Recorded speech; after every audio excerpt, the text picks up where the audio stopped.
and welcome to another episode of 25 Years by me, Ryan Bostock. These tales are all true and have happened to me. So I do hope you have some benefit from these tales. Today's episode is about dating. Now, have you ever been on a date and not sure if the person likes you, or is it going well, or what stage am I at? Are we together? Are we not together? That's for you to think about, but I know for sure I felt both of them scenarios. So let's start off with the stages. Now, I find it fascinating because I'll talk to my parents or grandparents or older friends and they're like, back in my day, we didn't have any of this. Where now, there's, I'd say maybe 4 stages. So it's like you're texting, so you're messaging on social media or you're text messaging. And that's kind of just, I don't know, see what happens. We don't know where it's going to go, just see what happens. And then you kind of transition, you go to some phone calls and then you kind of build up the confidence and FaceTiming, and then you're like, oh, we're seeing each other, or how I used to say it to my mum and dad was, we're just friends, we're just seeing it, we're just chilling, just seeing how it goes, just chilled. And then before you know it, you're thinking, oh, okay, it's been a few months now, are we exclusive? Are they speaking to anyone else? Am I looking to date anyone else, or is it just that one person? And then finally, once you've been exclusive, you transcend to boyfriend and girlfriend, or boyfriend and girlfriend, or partner. Whatever phrase you may want to call your other half as such. And it's fascinating because these different stages are all very unique in their own way, but we've all been there. Well, I think we would have all been there, because I definitely have. Is what stage are we at? Now, for me, if we're not 100% sure what stage we're at, and we haven't had that open dialogue, so you ask that person, I know it's, when you come forward, it's always a bit nervy, like, because you don't want to be too keen and scare them away, or you may not even know yourself, so you just go in with the flow. But I think after a few months, your questions do arise, friends will ask, maybe parents will ask, and oh, well, you've been spending a lot of time speaking to that person or meeting up with them, going on walks, and you're not too sure. But in my case, I realised that when I felt unsure, after having that open dialogue, saying, are we together? Or where do you see us going? Do you want a relationship? Like, when you've had that open dialogue, then in my head, I'm like, okay, well, I want a girlfriend. You've just told me you want a boyfriend. Happy days. We're kind of exclusive because I haven't asked you to be my girlfriend, but I'm not dating anyone else. So that's where we're at. We must be together. But it's that part of me that gives me that doubt that makes me think, for me to have that doubt in the first place, clearly that person didn't like me enough, or wasn't fully ready to commit at that point for me to be confident in myself that we are together. And I think the most crucial thing is that when you're in a relationship, or becoming a relationship, or building up to a relationship, throughout, that you need to have that certainty that I like that person, I want to be with that person, and I want to transcend through the stages we've just spoken about. So if I could take anything away from my relationships that have gone by, is when I haven't had that certainty, that's when we haven't, I wouldn't say smooth, but I feel like my emotions have been toyed with because I don't know where I stand. Now, a lot of the time I bring that onto myself, but if you're like me or you are quite emotional, then you don't want this imbalance of, oh, does she like me, does she not, or she's ready for a boyfriend, or he's ready for a girlfriend or boyfriend. And it's this doubt that I think really has to be ironed out. and the realization that if this doubt is continuous, and even though you've had this open dialogue, that person is still making you feel that way, then it's probably time to move on. It definitely wasn't my case, but it took me such a long time to realise that. Because it's not that, it might not be the person, it might just be they aren't ready for a relationship, or you aren't the person they thought, not necessarily you were, but they thought the person they wanted to be with.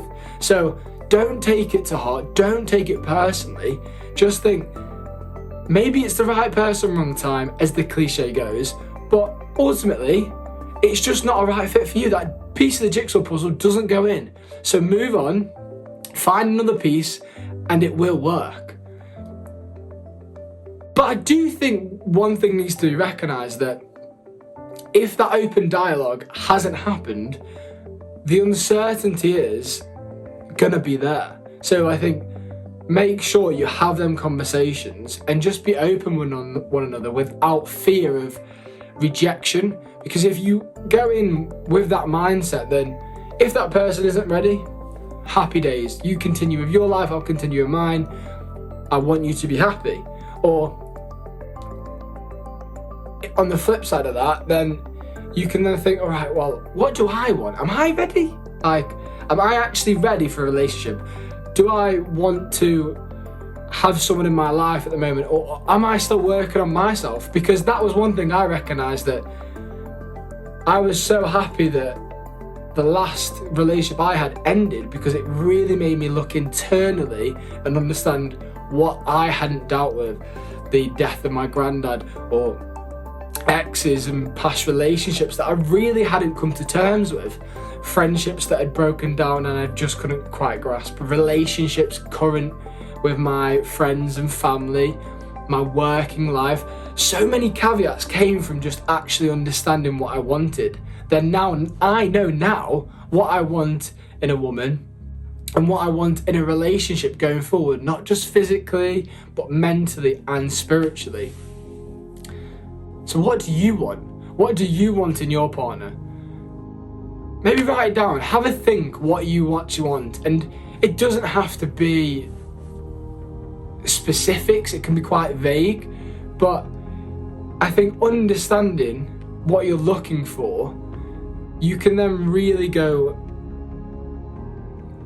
you can really have a connection when you meet that person. So for me, the most recent date I've been on, I remember the woman was a solicitor, and I actually really was interested to understand, what do you specialise in and where does it go, and it was just fascinating, and that was an exciting day. It wasn't me just looking, oh my god, she looks amazing.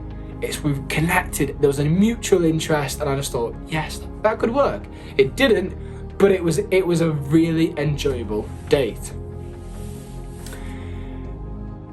Moving on from that, that was the first date I've just spoken about. But I wouldn't say the pressures, but what is right for the first date? Can you sleep with them on the first date? Can you kiss them on the first date? Can you hold the hat? Do you know what I mean? All these pressures, and I think I look at it as pressures. You may not, but I don't think there's a right or wrong, because every person is different. And when I say that, I mean, not saying some people are more lenient to having sex on the first night than others, because some people are. However, if they're not, that doesn't mean that it won't happen, or if they aren't, then it definitely won't happen. It's just that I think going into a first date, you should go into it with an open mind and just enjoy the moment, live in the present, really listen to what that person is saying, not just if they're stunning and beautiful, just be like, oh my god, she's stunning and beautiful. We really listen to what they're saying, be authentic, and don't put on a different persona, because I think you really will be able to just see that straight away. And at the end of the day, if it doesn't work out, you've had the experience, you've had a learning lesson of that first date. But try not to go in it with, oh, do I sleep with her tonight, or kiss her, or are we splitting the check? these pressures that you're thinking of before will take the authenticity out of the date. So just keep it genuine, be honest, and just be open. Have an open dialogue on what are their interests, where do you want to go this evening, next week, or maybe you could have a second date if it's going really well. Just be there, be present, and just enjoy the moment, because at the end of the day, you're lucky to be on a date. It's supposed to be fun. It's supposed to be interesting. So just enjoy it.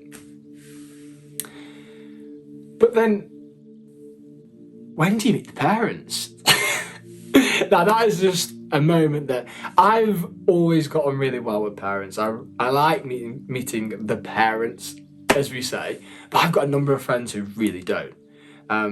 Some parents can be a bit scary, especially as a man and you're dating their daughter. It's kind of that, the first handshake, you can feel your hand just be crushed, and I'm like, okay. But then some are just really soft and gentle, so it does really differ. But it's having that moment of, you still feel a bit nervous and anxious about meeting the parents. You don't want to say the wrong thing, or can you kiss them in front of the parents? So it's all these kind of social norms, social pressures that actually it's just meeting just two older people. Yeah, they may be their parents, but it's not a big deal. Just go back to the principles we spoke about on the first date. Be honest, be open, and be interested. Listen to what they're saying. If their dad's a big football fan, you do not have to be a big football fan, but you can still talk about football. And for my American friends that are watching, that's English football. But it goes and works the same for American football too. But yeah, I think regarding dating, the most crucial thing is listening to what the other person is saying and being honest and open about your thoughts and your feelings. So that is episode 4, dating. I really hope that provided some benefit, some insight to you.